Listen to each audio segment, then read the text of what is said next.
Hi, everyone. So today we're going to talk about pharmacodynamics. So by definition, we're looking at what the drug does to the body. So if you'll remember in our previous discussions, pharmacokinetics, that's what the body does to the drug. So it absorbs, distributes, metabolizes, and then excretes the drug. So now we're really focusing on how the drug then works to do its activities. So its activities in the body.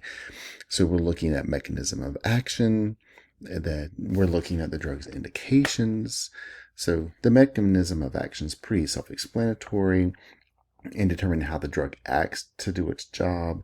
Indication has really deals with what does the patient have that this drug is going to impact, to treat. What are the problems that the drug can impact or change? So an example may be nitroglycerin. It's a vasodilator. It assists with vasodilating the coronary arteries to help control with the amount of blood flow to the heart muscle itself. So when we think about this, it really works by opening up the vessels, so increased blood flow to treat angina or chest pain. So that's its indication. Nitroglycerin is used to treat chest pain. So we have adverse or side effects. So adverse are unwanted effects versus the side effects that commonly could occur.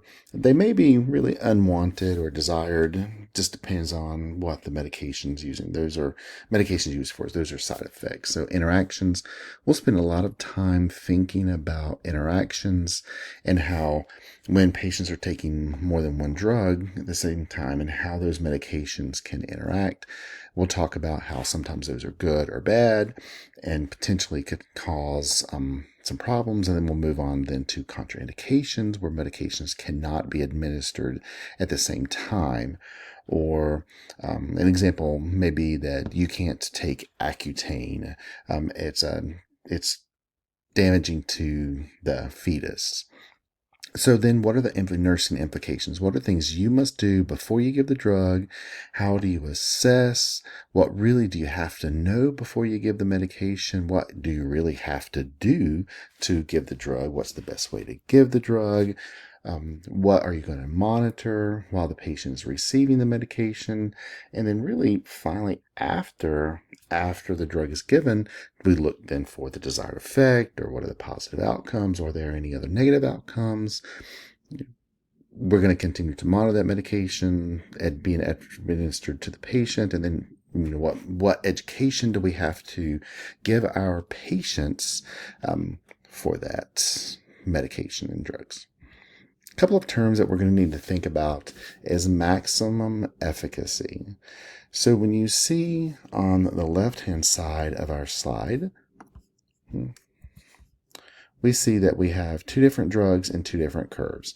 So we're looking at the effectiveness of meperidine or Demerol compared to pentazocine, Talwin.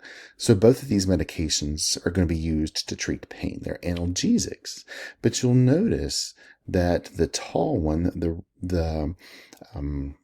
when you're looking at the slide, the differences between this slide and this line and this line, you see that there's a big difference comparable between the two difference. So this tells us the maximum degree of pain medication or pain that can be achieved by Talwin is less. No matter how much you give of this medication, it's not going to treat the degree of the pain that Demerol will treat and control. So therefore, Demerol has a maximum efficacy then for that treatment. So here's the question then. Do we always then give the medication to give a medication that's being used at its maximum effectiveness to treat the condition? So if you're looking at a patient may have a headache, Tylenol may be the appropriate medication to use to treat that condition versus going to the hospital and getting IV narcotics to treat the headache. It just depends on the situation, what the patient's presenting with, why they're why they're presenting with a headache, what is really the patient needing, what is their significance that we're going to use to treat them with. Another idea is potency. Sometimes it's not really horribly important. However, the important thing is to think about the amount of the drug that's needed to elicit the same effect. So a potent drug is one that is a medication that produces effect at a very low dose. So if you look at the differences on the right side then of the screen, of the chart, you'll see that morphine is a much more potent drug than meperidine or Demerol. But both of the medications, if you look at the level of efficacy, if you look at the effectiveness from those medications, both of them treat pain well.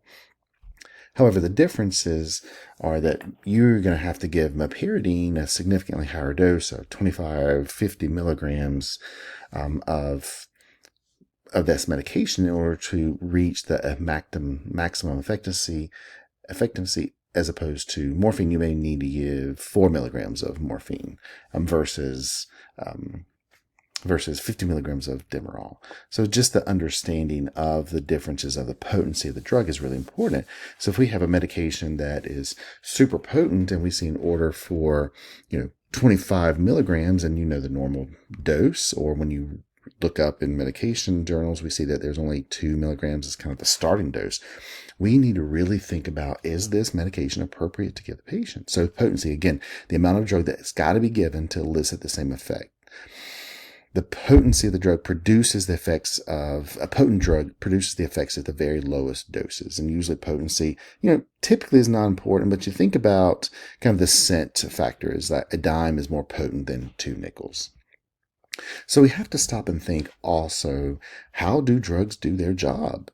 And you have really, I think, a sense of this after, taking medications yourself. But what we really want to think about is that cells have receptors, and you've learned that in your anatomy and physiology class, but certain drugs come and fit into those receptors that initiate then the effect.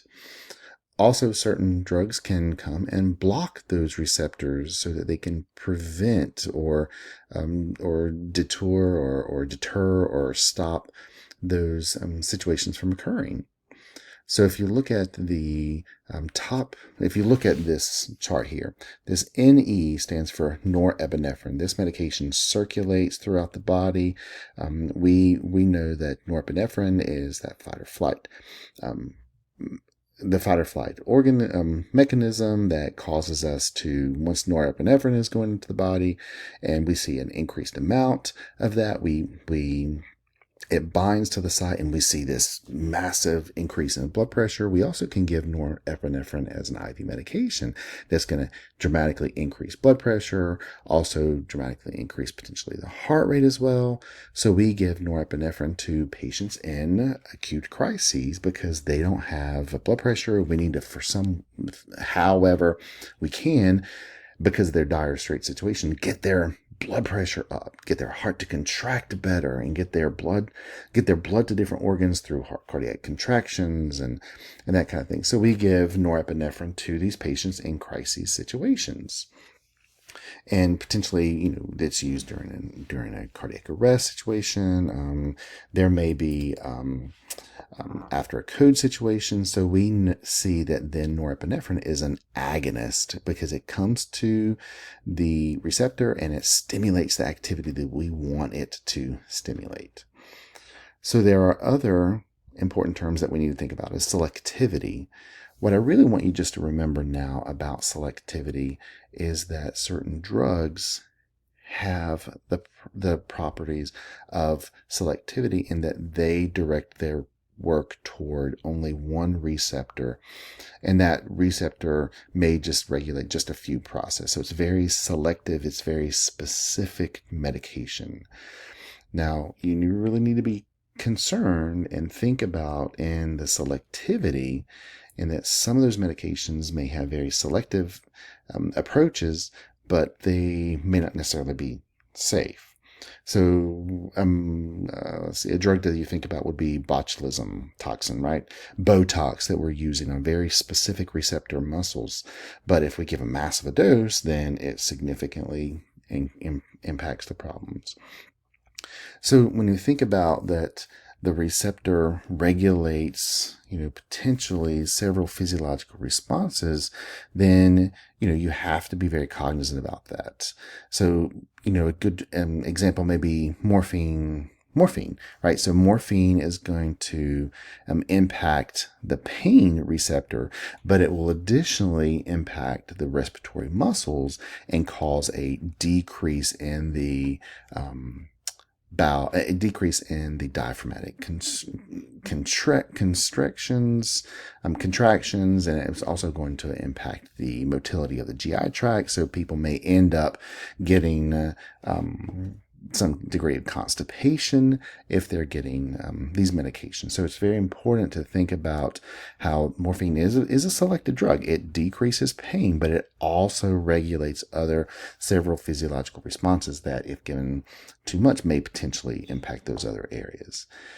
If we then go on further, we talk about this idea of antagonist or agonist, and we'll focus on that in just a minute. But non-selective drugs, again, are going to have multiple receptors and regulate different impacts in certain significant areas. So adrenergic agonists stimulate both alpha and beta receptors and are non-selective. So norepinephrine, again, is going to be an example of these adrenergic agents that stimulate receptors kind of without any sort of bias at all.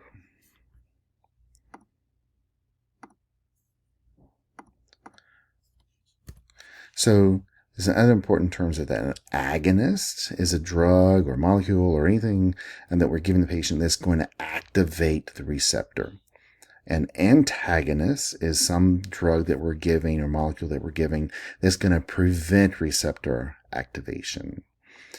So norepinephrine is a good example, and that activates those beta and alpha receptors. Is going to stimulate heart rate, stimulate blood pressure, increase. So therefore, if we give an antagonist to the patient at the same time, then it's going to prevent those receptors from doing their work. So let's give maybe an example is that we're giving patients morphine. So we're treating their pain. However, we get respiratory depression, and now our rates of respirations have gone from 18 to 6. So now we have to think about the patient's very significantly impacted by this medication. So we have to give then an antagonist or some medication that will prevent or block the action of the morphine. So we give naloxone to treat morphine or potentially complications occurring. So we give patients an antagonist versus an agonist. So when we think about, we'll look at partial agonists a little later, but this is moderate intrinsic activity for those patients that we have to really think about. How much do we give? Do they need full agonism or do they need partial? We'll get into that a little later. So by a way of review, we're going to think about this cytochrome P450 metabolism structure that occurs primarily in the liver, but there are some of the receptors in the gut as well. But what these do, remember, a majority of drugs really is metabolized or catalyzed or activated in this P450 system. Okay, this system of enzymes. There are 5 that are mostly responsible for this type of interactions. For these type of interactions and metabolism. But the important thing, and you don't have to remember these numbers and letters and all that sort of stuff, but the important thing that you need to know is that there are 5 different categories of this P450 enzymatic system, that the big important piece that's here, that certain drugs can either activate or inhibit. So they're either inducers or inhibitors. So if you have, say, some type of CNS drug, say a Tegretol or carbamazepine or something like that, that is taken in conjunction with the patient who is on warfarin, You may have potentiation of warfarin. That means that warfarin effects or Coumadin effects are much more grandiose. So the risk of bleeding is much greater with those patients. And that's just an example. But also you have some of the other systems here, some of the other different various systems of the cytochrome P450 that can inhibit or induce when there are certain drugs taken in combination with each other. So certain anti-infectives or antibacterial agents and interactions with certain beta blockers can cause problems as well. So other antidysrhythmics that may be taken with those patients. So phenytoin, which is an anti-seizure drug that's highlighted here, all of these drugs really can interact and create problems if they're given with other drugs. So the important thing is that we know that and recognize that. And really the reason is that they alter or speed up the enzyme action, or they inhibit the metabolism or the action of the drug. So go back again and look at this table, just to be familiar with that so that you have and just an informative approach.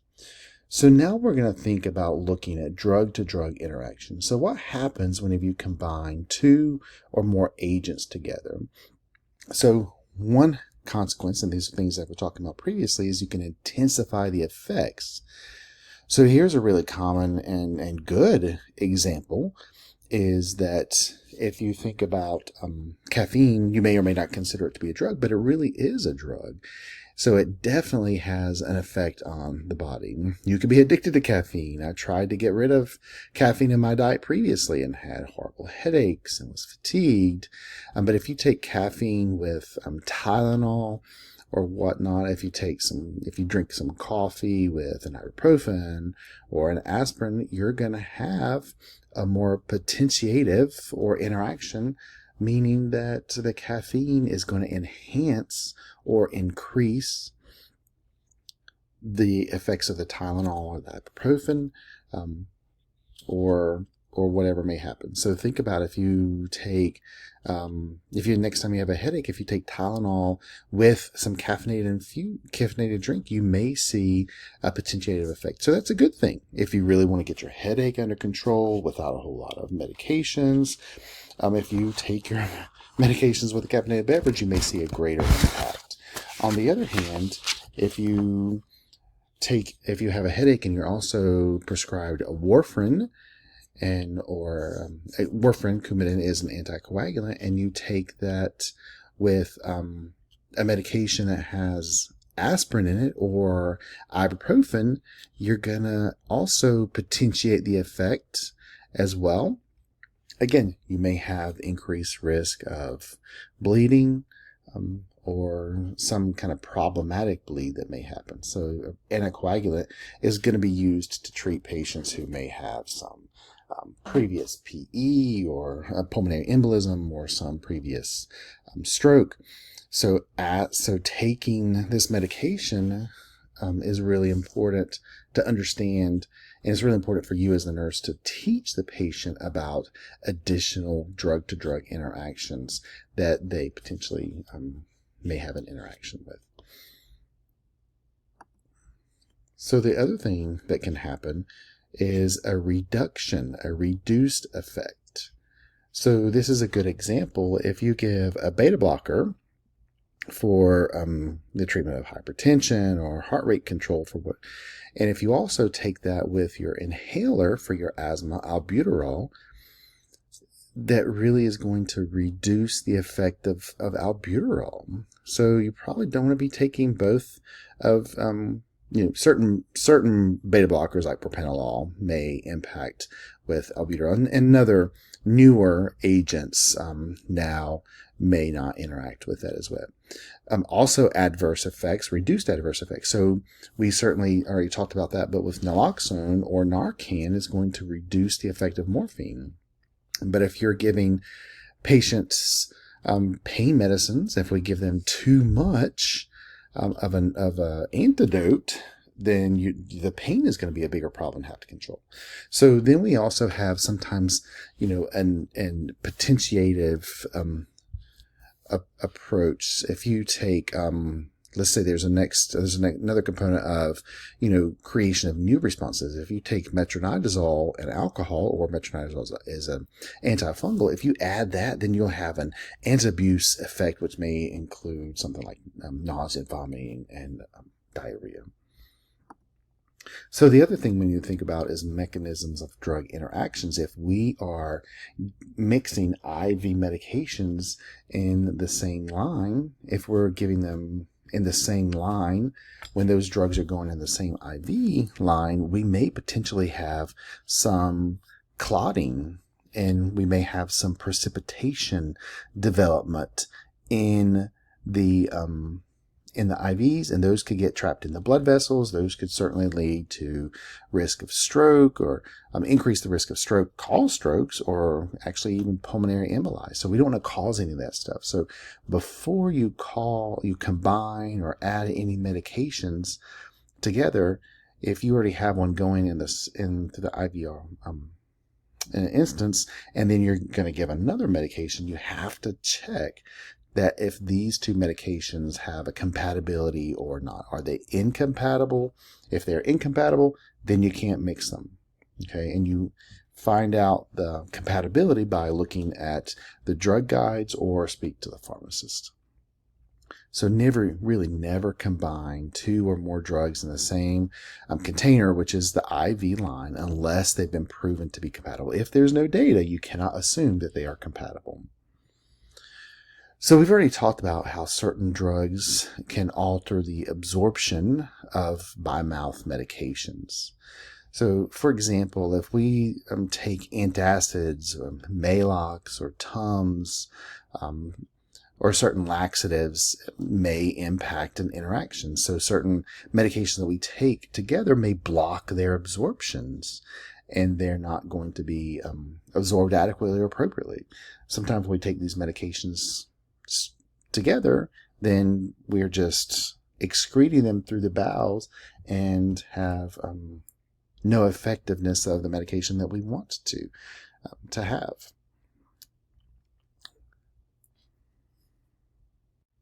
I've given you a couple of examples here.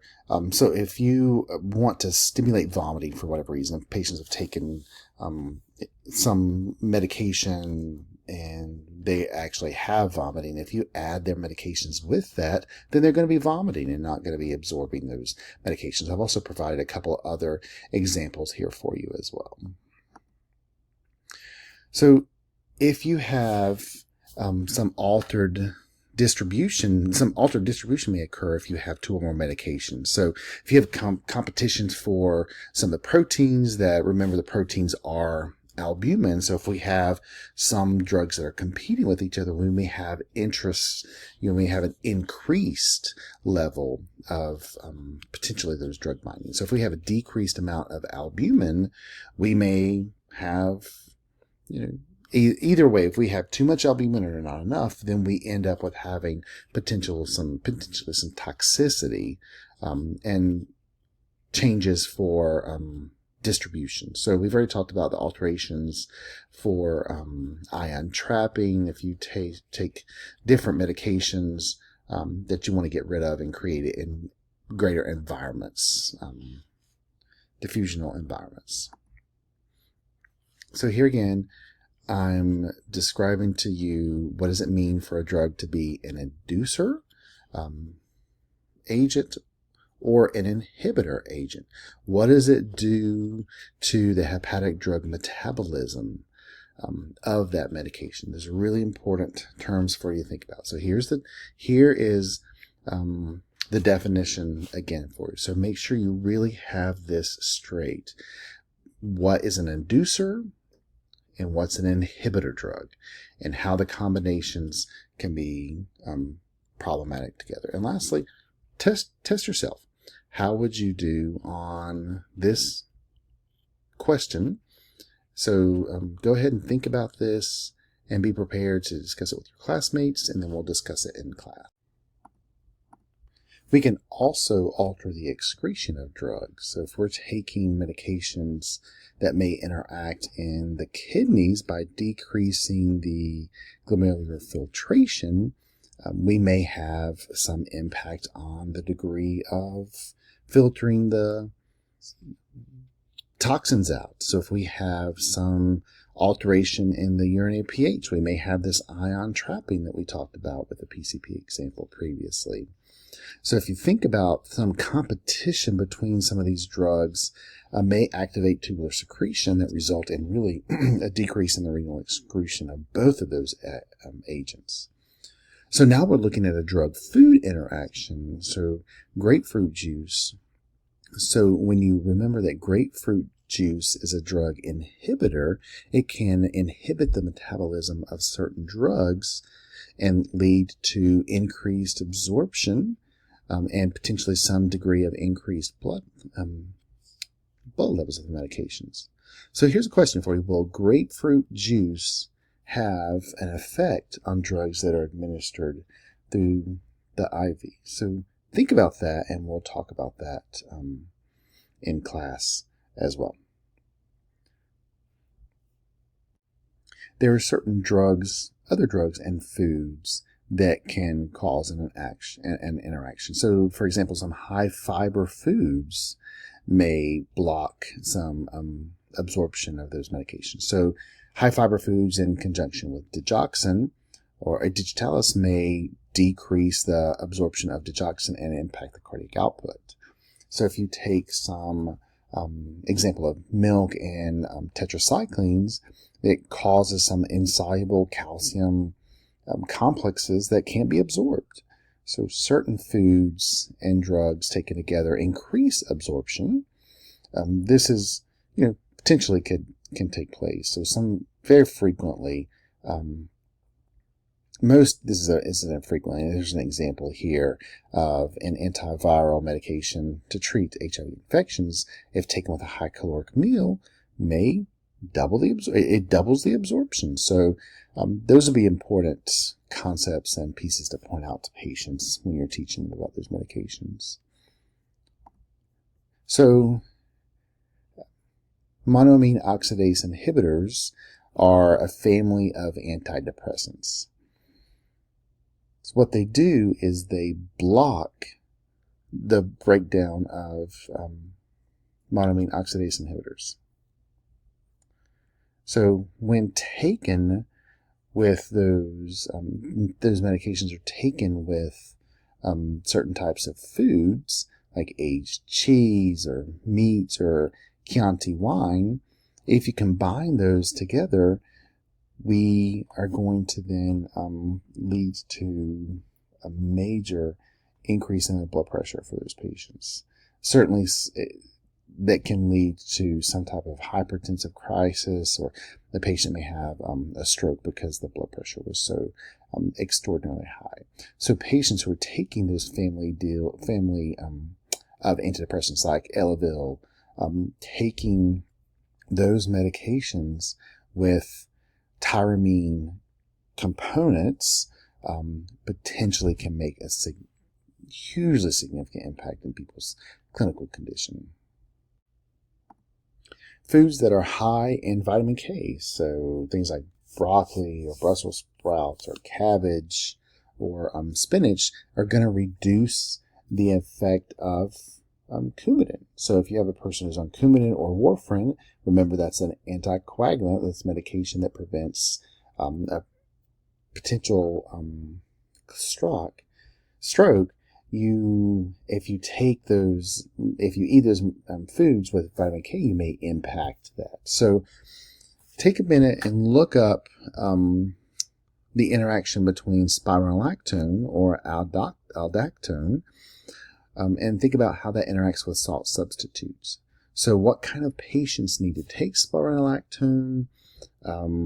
What kind of interactions and mechanism of action does it have? How is it absorbed? So think about that in particular. Stop now and go look at spironolactone, and then think about how that potentially can interact with a salt substitute. What kind of patients does spironolactone use in? So other important terms that you need to think about, we've already talked about adverse drug reactions. So we've also talked about side effects and how that's different from adverse drug reactions. And then think about toxicity. How is that different as well? So let's think about allergic reactions. So what happens in the body whenever we have a problem with allergic reactions? So those are hypersensitivity reactions that potentially could cause some significant problems. So think about hypersensitivity. Hopefully you'll be covering that soon in your pathophysiology class, and think about how that interacts with other medications. So what's an allergic reaction? What's an idiosyncratic effect as well? So these are things that occur because of genetic predispositions and problems. In certain types of patients, there's a deficiency of a type of enzyme that will cause these patients to have a life-threatening problem if they take sulfonamides or aspirins that will cause some type of red blood cell hemolysis. And why does that happen? It's some kind of genetic makeup because of this certain dehydrogenase process. You don't have to remember that, but this is just an example that if you have a patient who's taking sulfonamides or aspirin, potentially could have some significant problems. So really think about allergic reactions and what does it really mean? So the intensity of so your degree of allergicness or sensitization to this medication, what will your body do? So if you have an allergy to a sulfa drug and then all of a sudden you have a rash, then you potentially just have itching and swelling, or itching and swelling in your body. You could have wheal development, or you could have a lot of anxiety. You could have an increased rash that's itchy and burning. You have some facial edema, some swelling of your lips and swelling of your oral mucosa that potentially could cause significant airway compromise. So if you have a patient who has a significant anaphylactic reaction, then they're going to end up with some type of severe reaction to a medication or bee stings or foods or things like that. So people have this profound vasodilation that occurs, and people get urticaria, weak rapid pulses, the hypotension and the airway restriction that really leads to death unless we intervene and do something for those patients. So what do they need? So they need to have an airway, an artificial airway. So they may need a breathing tube put in the airway. They may have to have an endotracheal tube put in, or if there's truly an airway edema, they may have a cricothyrotomy occur or emergency tracheostomy. They may have some epinephrine administered to those patients. Again, those are drugs that we are intrinsically making, but need from an extrinsic perspective into the IV so that it can stop these allergic reactions. We may need to have histamine blockers added. And these are certain medications. If a patient is allergic or has a response to those medications, then we have to put that on their charts that they are allergic to this medication. And the important thing to ask is, what do they do? What do those medications do to the patient?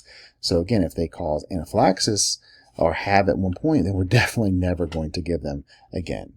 If you have some people that have GI intolerance, those are questions that you have to think about. What's the benefit versus the risk? If they have tremendous nausea, or is it just somebody has, just some GI symptoms to narcotics? So certain kind of narcotics, it may not be appropriate to continue those medications. So other terms, paradoxical effect. I think this is an interesting term that we really don't know a lot about, but this is really an opposite effect that occurs. So for example, if you give Xanax or alprazolam for a treatment of a patient, what do you expect this medication to do? Okay. Wouldn't you expect them to be more relaxed, to be able to breathe easier, to have less tachycardia, maybe to be able to doze off and no longer anxious? But what if you gave the Xanax to someone and they became very agitated and they were tachycardic and hypertensive or delirious and super, super agitated? This would be then a paradoxical effect to what you should see. You would not normally expect that to take place.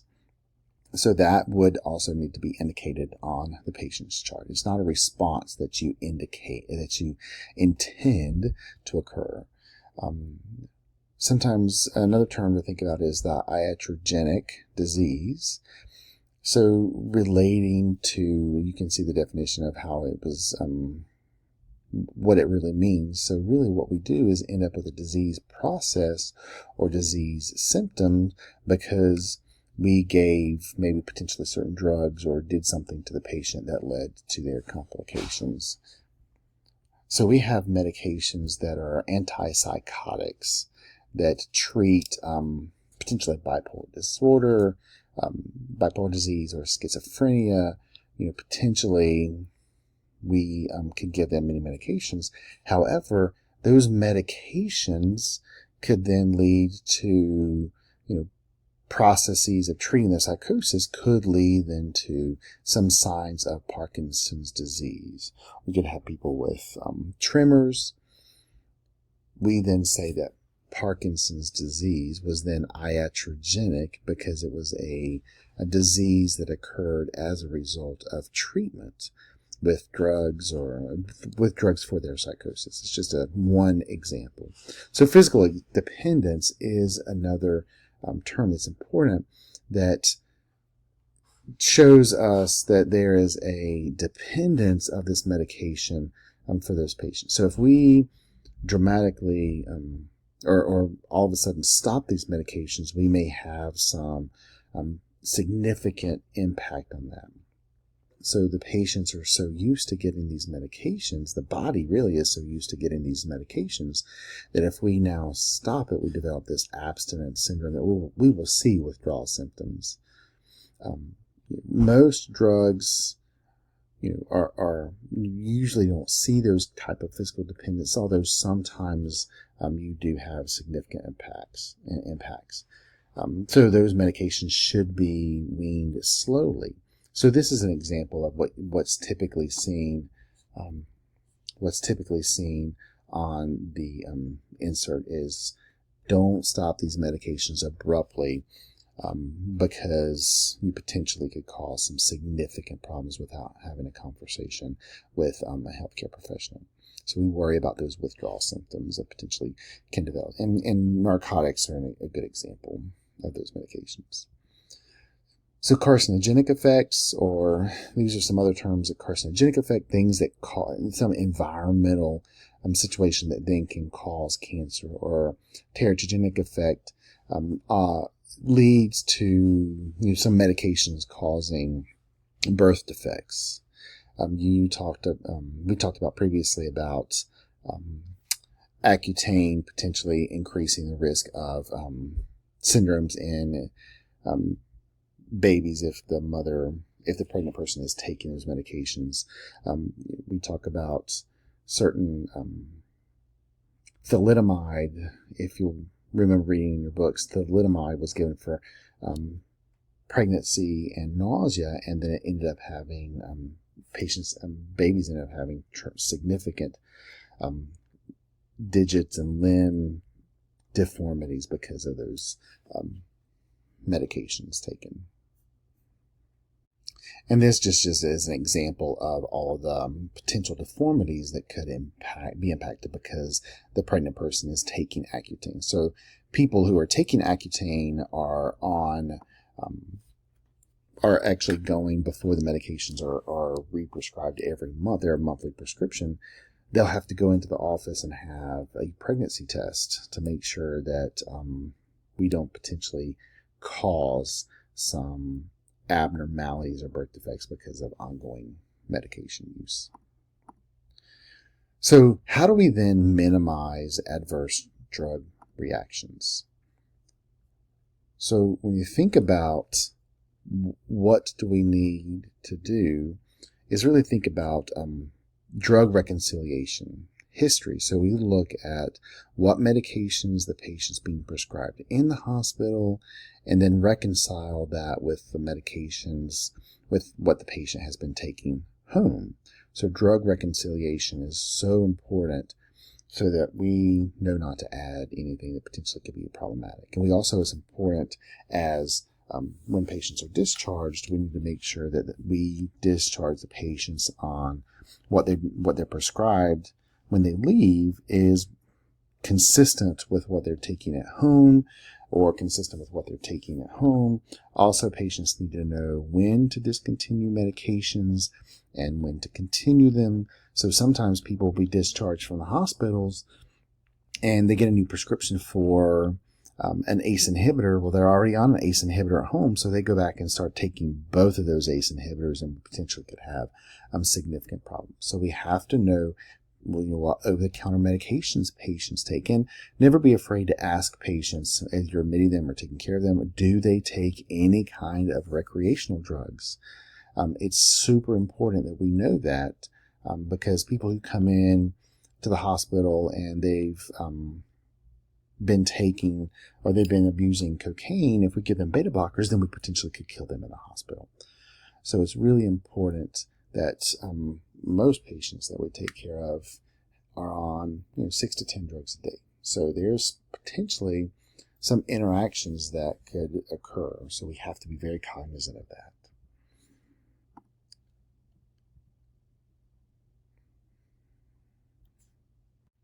We also have black box warnings that are put on medications. These are from the manufacturer that say these are potentially some high risk or harm situations that may take place. So very frequently, people who are starting on antidepressants can be at risk for suicidal ideation because of those medications. So really think about, is this medication important for the patient? Do they understand how to take the medication? Do they understand what some life-threatening risks are? And when to call for help and what we need to know. So don't assume that your patients are going to go out of the hospital and follow up and read everything about every medication. So really, if there is a box warning or a black box warning, it's important that people understand that.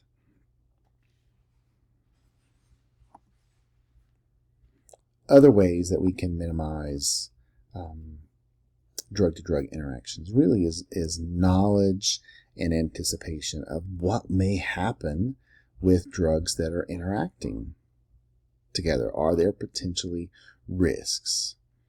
What are the risks? What are the benefits of taking these medications together? If patients are on other medications that potentially are toxic to specific organs, we need to think about how do we evaluate the function of those organs. So as we talked about multiple times previously, the liver is the site of very frequent metabolism for most drugs, actually. If we have a person who has a drug reaction and end up having liver failure, think about what kind of data we would need to see to determine the degree of liver failure, the degree of kidney failure. What happens to the bone marrow if it's not, if there's a problem with a drug interaction? Just think about that, and we'll talk about that in class in terms of how you then evaluate each of those patients for those risks.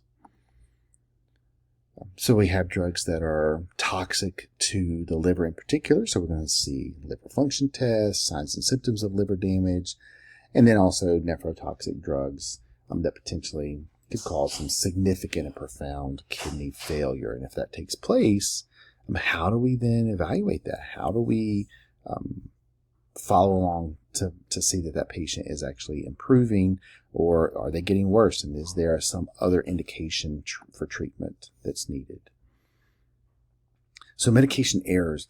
Lots of people die there's a huge morbidity and mortality that's associated with medication errors. So this really is defined as any way that we could prevent any error that is preventable that we potentially could catch in the steps of the process, from pharmacy dispensing the medications to delivering, to physicians ordering, or to providers ordering, to nurses administering those medications. So really, you as the nurse are the final check. You are the final check in understanding what you have to give, how you have to give the medication, what's it for, and should it be held or not. And we'll talk about that more in class, but be very cognizant about medication errors and how we can then prevent them from occurring, because lots of people die from medication errors each year. How do we reduce errors? If you'll look back at this table in the book, you'll see a description of the various different kinds of medication errors, but how do we change a culture to be more safety-minded? How do we educate about medication errors? How do we then implement different infrastructure or systems changes to catch where potentially errors can occur? And then how do we improve our clinical practice? What does that really mean in terms of reducing our medication error degree for our patients? So we are going to stop there, and we'll pick up more with these discussions in class. So think about all the topics that we've addressed today. Look at those charts that I've highlighted throughout these last few slides, and we'll cover more in class.